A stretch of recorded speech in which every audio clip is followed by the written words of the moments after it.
Semana passada a gente trouxe aqui, infelizmente na sexta-feira, a triste notícia de que aquele jovem de 14 anos, o Alexandre, que estava desaparecido já há um mês, foi encontrado morto, com claros sinais de enforcamento. E aí a polícia acredita que o corpo dele estava numa mata ali no Jardim Planalto, a poucos metros da casa dele, provavelmente desde o dia 8 de outubro, quando ele desapareceu. E aí, a família contou para a polícia, para a nossa equipe, que ele era um garoto muito quieto, que ficava no quarto dele jogando, que não gostava de conversar com ninguém. E nesse dia, pela manhã, ele recebeu um telefonema e saiu. E aí, há possibilidades, a polícia acredita nessa possibilidade de que ele tenha ido até essa mata e tenha tirado a própria vida. Só para se ter uma ideia do tempo que o corpo estava lá, ele ainda estava preso pela corda no pescoço, mas a cabeça chegou a se desprender do corpo. Por isso a polícia acredita que ele já estava aí desde o dia do desaparecimento há exatos 31 dias. E isso levantou uma discussão aqui. E a gente foi atrás dessa história, já te disse. A gente aqui mostra os assuntos, as notícias e vai atrás para tentar aprofundar esse assunto. Você que está me vendo, minha amiga, você meu amigo, você tem filhos adolescentes? Meninas, meninos? Sabia que depressão, todo mundo fala, depressão é o mal do século. E a gente tem mania de achar que depressão só dá em adulto. Ah não, depressão, Juliano, dá em pai que às vezes não consegue pagar aquela conta do mês, em mãe que está desesperada, está brigando muito com o marido na família, só na gente que tem esse monte de problema. Você sabia que existe depressão entre os adolescentes? E que ela é muito mais comum do que a gente imagina? Nós fomos ouvir especialistas, fomos ouvir uma mãe que por pouco, gente, o filho dela chegou a cortar os pulsos. E ela simplesmente achava que o filho era uma pessoa quieta, que vivia no mundinho dele. Por pouco, esse menino não morreu. E ela fez questão de fazer esse alerta aqui. Aqui nos nossos estúdios nós vamos discutir esse assunto e eu quero que você assista atentamente essa reportagem e participe no WhatsApp comigo, tá?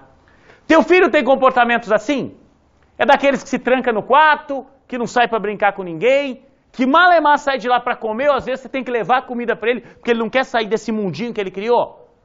Preste atenção, a gente pode estar falando de depressão. O seu filho, vem comigo Ronaldinho, pode estar doente. O choro da mãe surge cada vez que ela se lembra do que leu num diário escrito pelo filho. As frases falam em depressão e morte.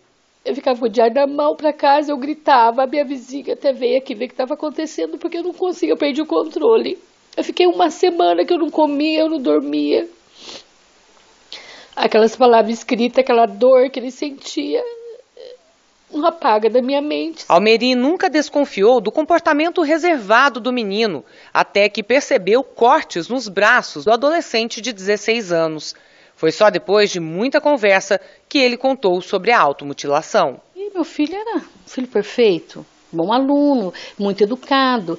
Até que eu descobri isso. Já fazia anos que meu filho estava assim, sofrendo uma depressão. Segundo os especialistas, muitos adolescentes tendem a ficar um pouco mais isolados mesmo e a ter mudanças repentinas de humor.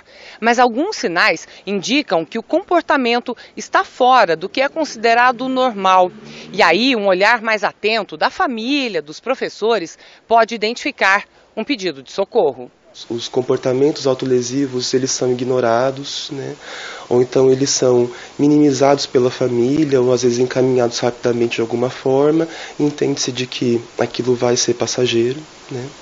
Alguns quadros ou algumas falas importantes, né, muito claras de que o adolescente está sem esperança, que ele não vê mais saída para alguns dilemas, ou quando ele declara, né, que não tem mais vontade de viver, de que ele preferia dormir para sempre. De acordo com este psicólogo, falar sobre suicídio ainda é muito difícil e se abrir é o primeiro passo, mas é preciso procurar ajuda profissional. e procurar ajuda especializada. Então não significa apenas abrir-se, né, com um familiar ou falar sobre. Né? O falar sobre é o primeiro passo, mas que o segundo, que tem que ser imediato, é levar esse adolescente para uma ajuda especializada, de um médico psiquiatra, de um psicólogo, e em casos emergenciais também procurar o CVV, que é um centro de ajuda especializada a pessoas com ideação suicida, e que a pessoa tem que falar com alguém preparado também para isso. Num caso recente que chocou a cidade, um adolescente foi encontrado morto, enforcado numa mata.